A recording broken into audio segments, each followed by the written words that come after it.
సదాశివసమారంభాం వ్యాసశంకరమధ్యమాం అస్మదాచార్యపర్యంతాం వందే గురుపరంపరాం.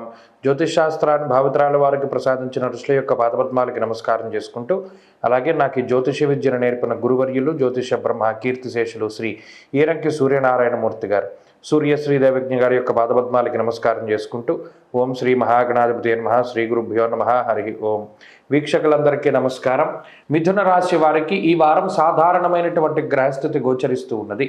ప్రత్యేకించి ఈ రాశి వారికి 31వ తారీఖు వరకు శుక్రుని యొక్క బలం ఉన్నది. అలాగే రెండవది రాహు యొక్క బలం, మిగతాది చంద్రబలం మాత్రమే. మిగతా గ్రహాలన్నీ కూడా ప్రతికూలమైనటువంటి స్థితిలోనే ఉన్నారు. అయితే 31 వరకు జన్మ శుక్రుని యొక్క స్థితి, 31 తర్వాత కూడా 2వ స్థానంలో శుక్రుడు, ఇది కూడా యోగించేటువంటి స్థితి. అయితే కొంత ఫలితాల్లో మార్పు మనకి కనబడుతూ ఉంటుంది. ప్రత్యేకించి ఇటు చంద్రబలం, శుక్రబలం మీద, అలాగే రాహు యొక్క బలం మీద ఆధారపడి వెళ్ళేటప్పుడు ఒకంత చుట్టుపక్కల ఉండేటువంటి వారి మీద నమ్మకాన్ని పెట్టుకోకూడదు. ఎప్పటికప్పుడు మిమ్మల్ని మీరు మాత్రమే నమ్ముకు ముందుకెళ్ళాలి. కానీ పలానా వ్యక్తి మనకి సహాయం చేస్తాడు, లేదా పలానా వ్యక్తి మనకి మాట ఇచ్చారు కదా, ఆమె లేదా అతను ఆ మాట నిలబెట్టుకుంటారు, మనకి మంచి దారి చూపిస్తారు, లేదా మనకి సహాయం చేస్తారు అనేటువంటి దృక్పథం ఏదైతే ఉంటుందో అది పూర్తిగా మీరు వదిలిపెట్టాలి. మిమ్మల్ని మీరు నమ్ముకుని మాత్రమే ముందుకు వెళ్ళాలి. ఎవరిని నమ్ముకున్నా మీరు మాత్రం ఇబ్బందుల్లో పడతారు. ఇది ప్రధానమైనటువంటి సూచన.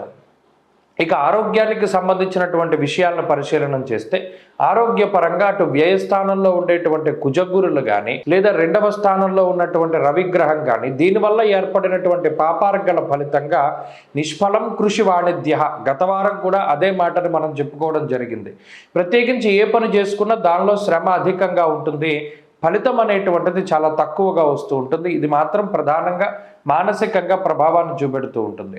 అంతేకాక ఆర్థిక స్థితిగతుల్లో కొంత వ్యత్యాసం కనబడుతోంది, కొంత ఖర్చు కనబడుతూ ఉన్నది, ఆకస్మికమైనటువంటి ఖర్చు ఉంటుంది. అది శుభ కార్యక్రమాలకైనా లేదా మరి ఏ ఇతరత్ర ఖర్చులైనా కూడా కొంత ఈ వారం భరాయించవలసినటువంటి పరిస్థితులు ఏర్పడతాయి. అలాగే ఉద్యోగ వ్యాపారాలు కొంత ఇబ్బందికరంగానే గోచరిస్తూ ఉన్నాయి.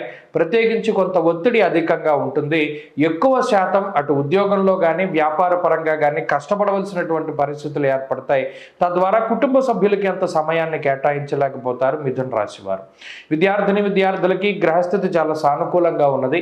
ప్రత్యేకించి వైద్య విద్య విషయంలోనూ, పోటీ పరీక్షల్లోనూ, లేదా ఏదైనా మౌఖిక పరీక్షల్లోనూ మంచి విజయాన్ని సాధించగలుగుతారు.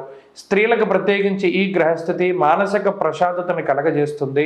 ఉద్యోగ వ్యాపారాల్లో ఉండేటువంటి స్త్రీలు మాత్రం లాభపడడానికి అవకాశం ఉంటుంది. వారికి ప్రత్యేకమైనటువంటి అవకాశాలు గోచరిస్తూ ఉన్నాయి. మిథున రాశి వారు ఈ వారం మరింత అనుకూలమైనటువంటి ఫలితాన్ని సాధించడానికై దక్షిణామూర్తి యొక్క ఆరాధన అధికంగా చేస్తూ ఉండడం చెప్పదగినటువంటి సూచన. ఈ వారంలో కలిసొచ్చేటువంటి రోజు శుక్రవారంగా చెప్పవచ్చును. అదృష్ట సంఖ్య 5, అదృష్ట వర్ణము తెలుపు. తదుపరి కర్కాటక రాశి.